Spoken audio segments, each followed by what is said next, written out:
Alléluia. Gloire à Jésus. Aujourd'hui, dimanche 14 mai 2023, nous sommes au 7e jour de notre temps de jeûne et prière. Seigneur, merci d'avoir béni la première semaine. Cette semaine, le thème, c'est la révélation. Révélation. Seigneur, merci.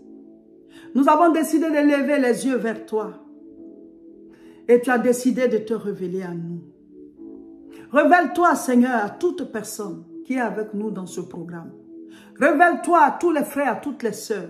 Révèle-toi à ceux qui ne te connaissent pas et qui tombent sur cette vidéo, qui tombent, Seigneur, dans ce programme, qui décident de le faire avec nous. Révèle-toi à quiconque te cherche à travers ce programme de jeûne et prière.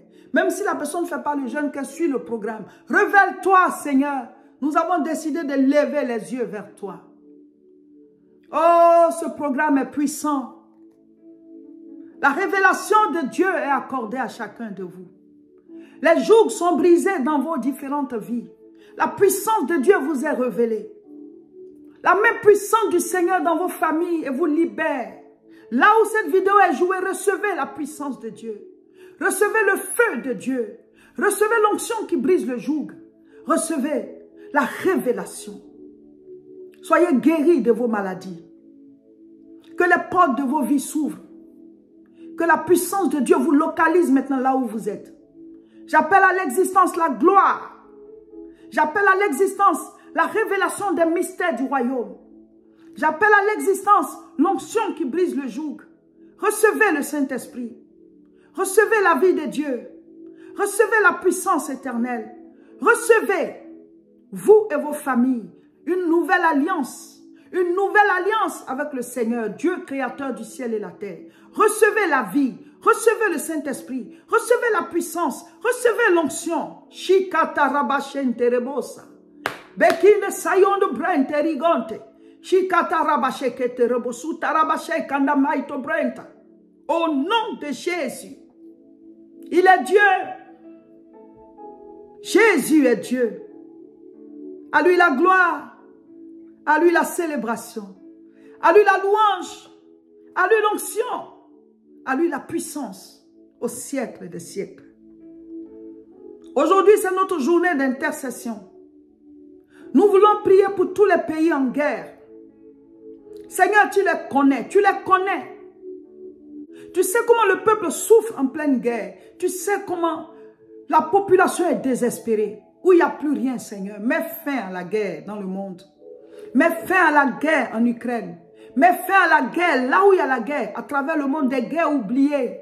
Mets fin, Seigneur, à des guerres même qui semblent petites, mais dès l'instant où il y a des morts, où il y a des vies humaines détruites, froissées, où les gens retournent à zéro, Seigneur, où ils perdent tout. Papa, nous avons besoin de ton intervention. Seigneur, tu as dit que la bonne nouvelle du royaume doit être prêchée à toutes les nations, ensuite viendra la fin. Nous voulons prier que l'évangile avance, que les vies changent, que l'évangile soit prêché dans toute la vérité. Que les serviteurs et les servantes que nous sommes à travers le monde, que nous marchions nous-mêmes dans les voies du Seigneur. Que les chrétiens marchent dans les voies du Seigneur. Que chaque chrétien prenne à cœur l'évangélisation. Que nous soyons tous, Seigneur, unis dans la puissance, dans la sanctification, dans le règne de Dieu. Afin que ceux qui ne te connaissent pas aient envie de te connaître. Qu'ils soient attirés par nos comportements, qu'ils soient attirés par nos témoignages, qu'ils soient attirés par l'évangile, que la parole de Dieu puisse toucher les peuples, tous les peuples à travers le monde.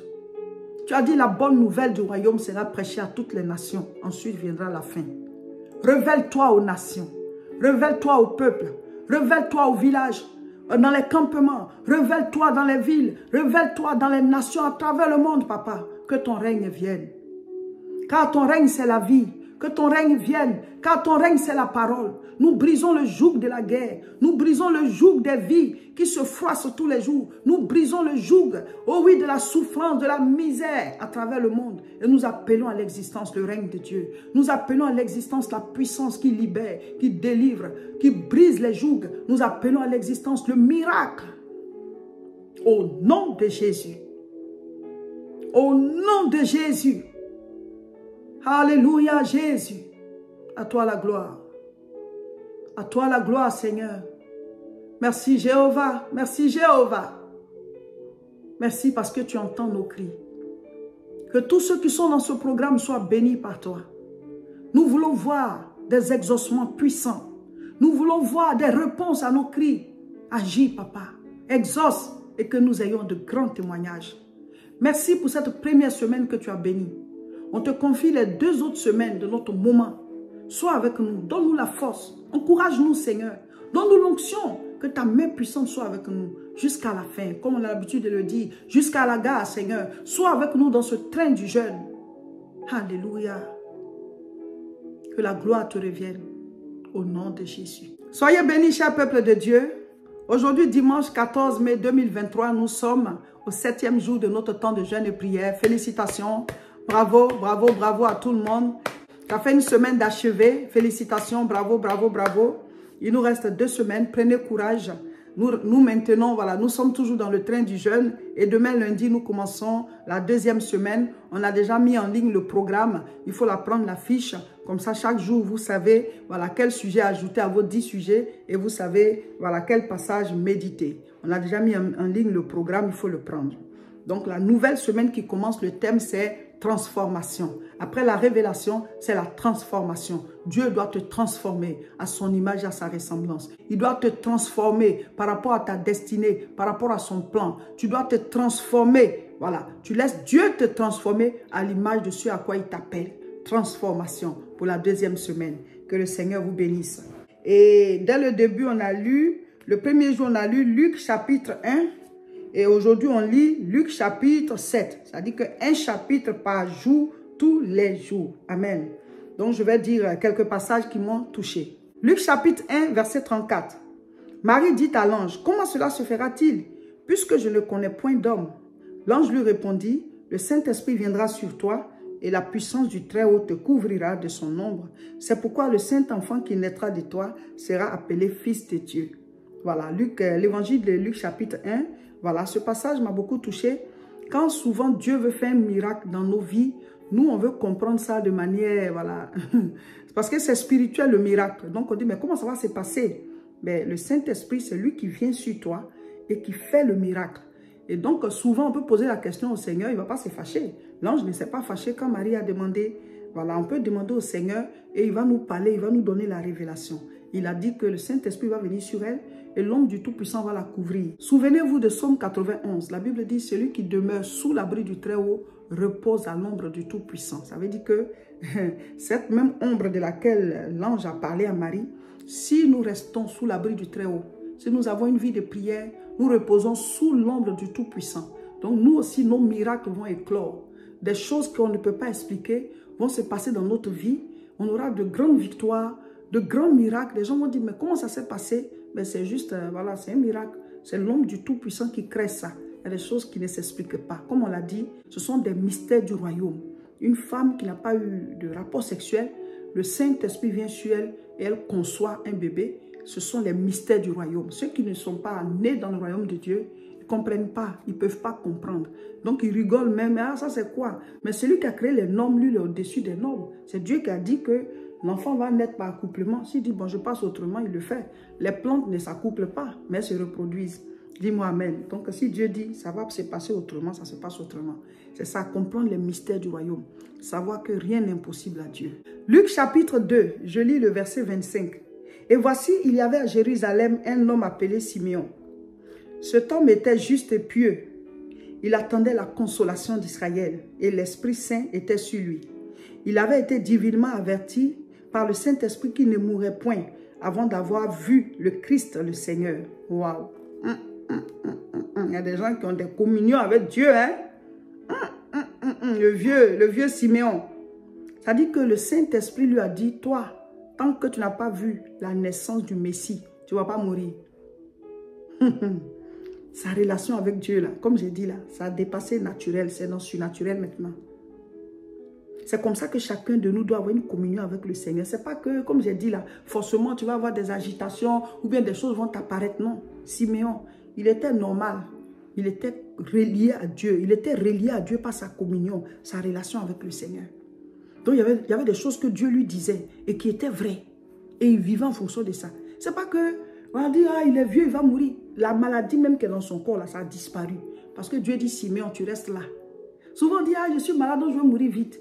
Quand tu as une relation avec le Seigneur, là, si Dieu dit, tu restes là, tu restes là. On n'a pas dit que Siméon était malade. Mais normalement, en tant que vieux, normalement, il devait mourir. Mais le Saint-Esprit dit, tu attends. Donc pendant ce temps-là, qu'est-ce qui se passe dans son corps? Il y a la puissance de Dieu qui a bloqué la maladie. La puissance de Dieu a bloqué tout ce qui pouvait le tuer. Mes frères, mes soeurs, cherchons Dieu pour être à un certain niveau où c'est le Seigneur qui décide.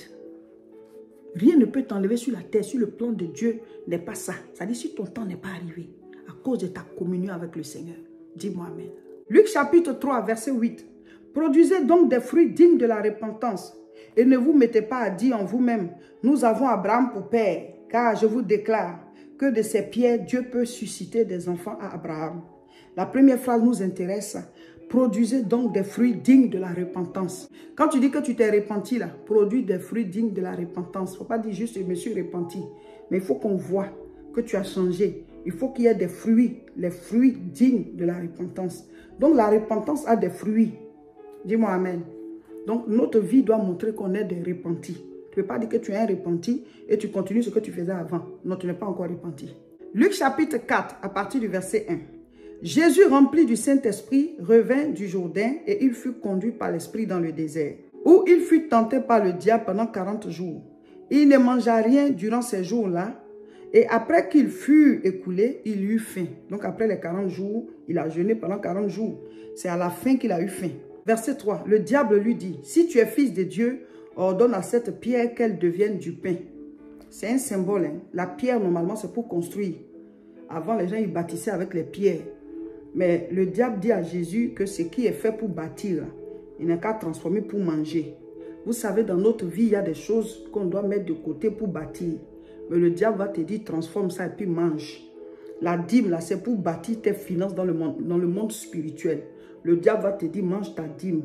Tes économies, là, c'est pour pouvoir réaliser pour ton avenir. Le diable va te dire, transforme ça et puis mange.